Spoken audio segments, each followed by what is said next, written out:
سلام عليكم وأهلا بكم معايا في الحكاية وما فيها. قناتنا بتقدم صور ولكل صورة حكاية. أتمنى إنها تعجبكم. يلا بينا نسمع مع بعض حكاية النهاردة.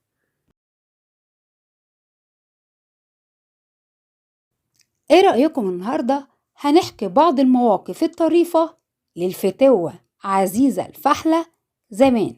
فتوة عزيزة الفحلة، أيوة. وإيه رأيكم إن كمان محمود المليجي اتعلم على إيديها الفتونة اللي كان بيعملها في أدواره في كل أفلامه؟ إحنا هنتكلم كتير ليه؟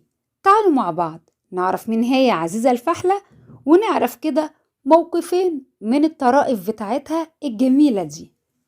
عزيزة الفحلة هي كانت فتوة، وفتوة جدعة جدا.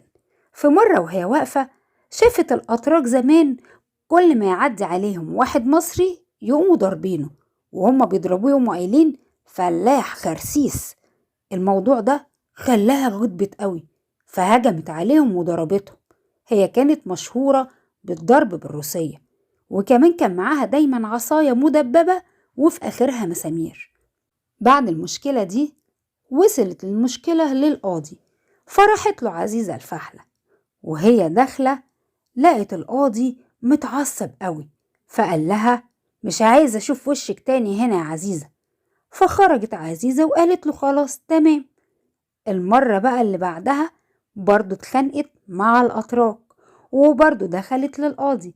بس تفتكروا المرة دي دخلت للقاضي وهي عاملة ايه؟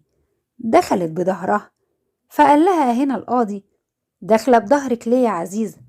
ترد عليه وتقوله مش انت قلتلي ما شوفش وشك تاني فدخلت لك بظهري. هنا ضحك القاضي ضحك هستيري، فبص العزيزة وقال لها روحي يا عزيزة، لأن عزيزة كانت مشهورة بخفة دمها، فكانت خفة دمها دي هي سبب نجاتها من القاضي. موقف تاني العزيزة الفحلة كان وقت الاستعمار الإنجليزي، وده كان لما كانوا العساكر الإنجليز بيبقوا راجعين من الخمارات كانوا بيبقوا سكرانين جدا، فكانوا بيهجموا على الستات في الحمامات العامة يهتكوا عرضهم ويغتصبوهم. فسمعت بقى الحاجة عزيزة بالموضوع ده، فعملت ايه؟ راحت هناك وعملت ليهم مكيدة جامدة قوي. جمعت رجالتها بالشوم والعصي وقامت حطاهم في الحمام، وانتظرت على باب الحمام. وهم راجعين لقيتهم جايين كده من بعيد، بقت تشاور لهم بإيديها، بمعنى يعني اتفضلوا عشان تدخلوا الحمامات.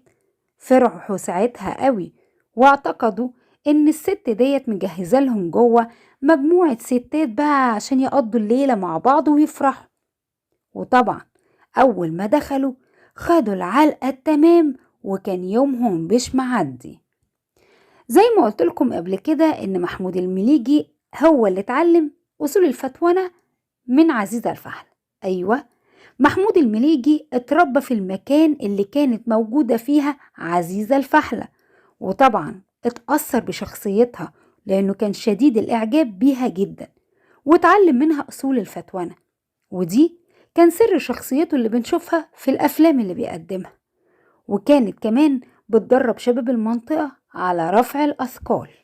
والصورة اللي قدامكم دي هي صورة الحاجة عزيزة الفحلة في آخر أيامها مع بعض رجالتها. أتمنى حكاية النهاردة يكون دمها خفيف على قلبكم. عزيزة الفحلة هي شرف لكل ست مصرية. أتمنى نكون كلنا عزيزة الفحلة. ما تنسوش بقى لايك وكومنت وشير، واعملوا مشاركة للفيديو على قد ما تقدروا. ولو أول مرة تشوفوا القناة وعجبكم المحتوى فما تبخلوش عليا بالاشتراك وتفعيل زر الجرس على الكل عشان يوصل لكم مني دايما إشعار بكل ما هو جديد. كنتم مع ولاء شريف وقناتي الحكاية وما فيها.